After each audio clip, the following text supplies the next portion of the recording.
Hello all, welcome back to Consciousness Rising. Beltane blessings. It's May 1st. Beltana or Beltane.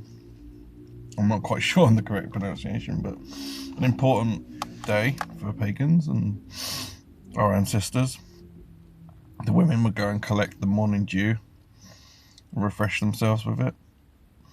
And a really good day to sort of use, as I should say, magic. Obviously, a magical practice is something you kind of keep secret. But however, this is a really good day to talk about magic, I thought, being Beltane, and the use of it, because when it really comes down to it, in my life, the two things really that stand out that have helped me more than anything, I suppose, is psychology and sorcery. And they are very interlinked in some ways. There's a lot of psychology to sorcery. And indeed, as I've spoke before, magic is an art and a science. And a lot of it's to do with, manifesting your true will. It's more to it than that. Magic is about creation. As I've said before, creating these videos is an act of magic. Something that didn't exist in the physical world before, through my willpower, I've brought it into existence. And I was thinking about EFT as well, and how that's a form of magic. Because we are born, I was listening to a podcast the other day, and they were talking about why some people are naturally very good at magic and why some people struggle a bit. And it's a bit like anything in life. People have natural talents and gifts for things. Some people are natural snooker players. Some people are natural football players. Some people are natural artists. Other people have to work harder at it. And I think a lot of it is to do with our programming and our kind of barriers that are enforced on us by society. Because I think when we're children, we are very much in tune with magic and nature. And, the conditioning starts then, doesn't it? The conditioning comes from our parents. It comes from school teachers massively. Don't daydream. Stop daydreaming. How many times do you hear that? Daydreaming is a magical state of consciousness that, is like a meditation in a way. It's like very good for children to engage that magical side of themselves. And ultimately, they shut that down, don't they? Like I've said before, and the reason for that is because it's left brain programming. A lot of our intuition and magic comes from our right side of the brain, the feminine side. But something you can do today maybe is think about the year. A good psychological health tip, even in a way, is kind of like to think about what you want to achieve this year. Because May Day, Beltane is the start of summer, really. And summer is I think a lot about the seasons and how we are meant to live in accordance with them. And summer really is about getting things done, I think, and living and being out in the world and adventuring and kind of stuff like that. Really good day to do a tarot reading. I done one this morning.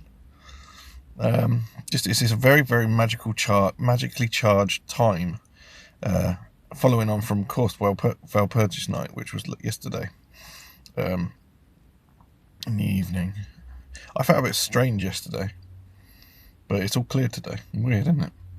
Sometimes we have to, sometimes sit with the way we feel, and, knowing that it will pass. Sometimes we can, I think, just feel a bit low, and we're not always 100% sure of the reasons why. But, often sit with it. Don't try and fight it, and it will pass in time. And I think today's a really good day for that. It's probably a great day for cleansing, release. Great day to do EFT. Great day to do EFT. Work on yourself. Think about who you want to be. What barriers do you need to knock down in order that you can manifest your true desires? And there's nothing wrong with that either. Even if that's money, a I hear so many people saying money is not spiritual, money is evil, money's a tool of exchange. And we need, we do live in a physical world where we require money. Until that changes, then maybe it will never change. And I don't think, this whole thing about cash, they want to get rid of cash and that, which I do think, actually, if I'm honest, I do think that would be a terrible thing. I think cash is very important. I don't think cash will ever go, because it's full of sigils. If you look at it, it's full of sigils. You can't just destroy that kind of stuff.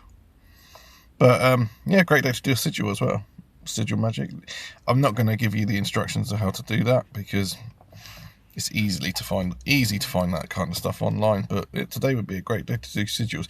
With sigil work, actually, a tip that I read in a book that I do actually think is a great tip is to actually prepare a whole bunch of sigils. So, this is all part of the magical process as well, is to actually sit and think about, what do I want to achieve? What's blocking my progress? What do I want this year? And then write a sigil about it. Put it into a sigil, but don't just do one. And the reason for this is, magic works best, and I know this because this has been proven to me, when you disentangle from your desire. And I know that sounds really, really strange, but it's almost like you do whatever it is that you're doing to manifest it, as in whether that's using the kind of like the Joe Dispenza stuff and the quantum stuff about, acting like you've already got it. That's very, very key to magic, actually. If you want something, you have to live your life like you already have it. And that sends a signal to the universe, and you will manifest it. So much goes wrong with all this secret stuff, the secret and all this new age nonsense. They leave so many bits out of it. But yeah, going back to what I was saying, see, I jump around all over the place, don't I? With sigils, get a bunch of them in order that you can disentangle from them. So, because when you have a desire and you do a magical working for it, it kind of won't come to you if you obsess about it and you keep thinking about it. It only comes to you when you release it. You voice it. Whatever you do, a hypersigil, a sigil, whatever ritual you do, you have to then forget about it. And that's the tough part. And this is where writing a bunch of sigils is good, because you'll forget what they are. So, sit down. And again, this would be a great day to do this today. Think about all your desires this year and all the barriers that you need to work through.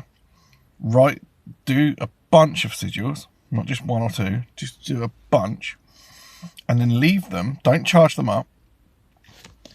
Only charge them when you're going to release them. So maybe a good way to do it would be perhaps to, leave them, mix them up, and then on a good day that you want to do magic. By the way, I never do magic when the moon is void, of course. You can find that out really easy. There's kind of calendars online. The moon goes into this state called void, of course. Sometimes for small periods, sometimes for longer periods. Just get a calendar online. That's just my personal thing. You do what you want to do. I never do it when it's void, of course. Because it will rebound. It's my personal belief on that. Anyway, yeah, do a bunch of sigils. Leave them in maybe an envelope even, or like somewhere where they're all together. Mix them all up. Forget about them. And then when you come, maybe a week or two later, when you feel like doing some magic, the moon's not void, of course, charge a sigil and then maybe burn it. Some people burn sigils, some people don't. Each to their own. I'm not here to say what's right or wrong. And charge that sigil, and then you won't know what one it is, because you've kind of writ your desires, you've turned them into sigils, you've forgot about that, pushed it to the side, and then you're just randomly picking ones, and it'll work. I have every confidence it'll work. So, bit of a magical musing today, just because it's Beltane, I suppose. Oh no, I haven't done a video for a while. This is a new phone as well. My old phone broke, so I had to get a new one. So hopefully this all works out alright. But anyway, something to think about, guys. See you in the next one.